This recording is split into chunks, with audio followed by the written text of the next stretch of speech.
Hi ನಮಸ್ಕಾರ ಎಲ್ಲರಿಗೂ welcome back to my YouTube channel. ನಾನು ನಿಮ್ಮ ಪ್ರೀತಿಯ ಕಮಲ. ಎಲ್ಲರೂ ಹೇಗಿದ್ದೀರಾ? ಎಲ್ಲರೂ ಚೆನ್ನಾಗಿದ್ದೀರಾ ಅಂತ ಭಾವಿಸ್ತೀನಿ. ನಾನು ಕೂಡ ಚೆನ್ನಾಗಿದ್ದೀನಿ.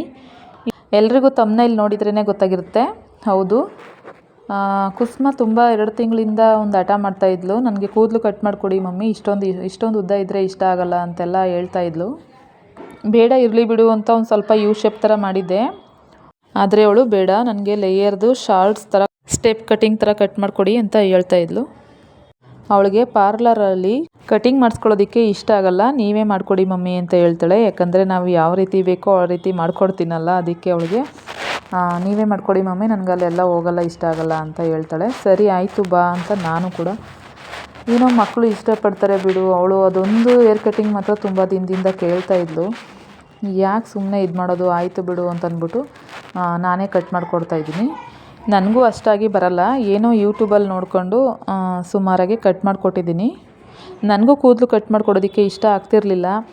ಇತ್ತೀಚೆಗೆಲ್ಲ ತುಂಬ ಜನರಿಗೆಲ್ಲ ಏರ್ ಫಾಲ್ ಆಗ್ತಿದೆ ಅಂತ ಹಾಸ್ಪಿಟಲ್ಗಳಿಗೆ ಎಷ್ಟು ದುಡ್ಡು ಸುರಿತಾ ಇದ್ದಾರೋ, ಆಮೇಲೆ ಏರ್ ಸಿರಮು, ಏರ್ ಶಾಂಪು ಎಲ್ಲ ಅಷ್ಟಕ್ಕೆಲ್ಲ ತುಂಬ ತಲೆ ಕೆಡಿಸ್ಕೊಂಡು ಎಷ್ಟೇ ಏನೇ ಹಾಕ್ಕೊಂಡ್ರೂ ಕೂಡ ಕೂದಲು ಉದ್ರೋದಂತೂ ಕಡಿಮೆ ಆಗ್ತಿರಲ್ಲ. ಅಂಥದ್ರಲ್ಲಿ ಬಿಡು ಕೂದಲು ಚೆನ್ನಾಗಿ ಬೆಳೀಲಿ ಅಂತ ನಾವು ಆಸೆ ಪಟ್ಟರೆ, ಈ ಮಕ್ಕಳು ಇಲ್ಲ ಮಮ್ಮಿ ಬೇಡ, ನನಗೆ ಇಷ್ಟು ಉದ್ದ ಬೇಡ, ನನಗೆ ಶಾರ್ಟಾಗಿ ಮಾಡಿಕೊಡಿ ಅಂತೆಲ್ಲ ಕೇಳ್ತಾಯಿದ್ಲು. ಏನೋ ಇದೊಂದು ಮಾತ್ರ ಕೇಳ್ತಾಯಿದ್ಲು ತುಂಬ ದಿನದಿಂದ. ಯಾಕೆ ಪಾಪ ಬೇಜಾರು ಮಾಡೋದು, ಅವ್ರಿಗೂ ಒಂದೊಂದು ಆಸೆ ಅಂತ ಇರುತ್ತಲ್ವ, ಕೂದಲು ಬೆಳೆಯೋಂಥದ್ದೇ ಇದ್ದೇ ಇರುತ್ತೆ, ಹೋಗಲಿ ಬಿಡು ಅಂತ ನಾನೇ ಕಟ್ ಮಾಡಿಕೊಟ್ಟೆ. ಏರ್ ಕಟಿಂಗ್ ಎಲ್ಲ ಆದಮೇಲೆ ತೋರಿಸ್ತೀನಿ ಲಾಸ್ಟಲ್ಲಿ ಹೇಗೆ ಬಂತು ಅಂತ.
ಇಲ್ಲಿ ನೋಡಿ, ಇವಾಗ ಏರ್ ಕಟಿಂಗ್ ಎಲ್ಲ ಮಾಡಿದ್ದಾಗಿದೆ.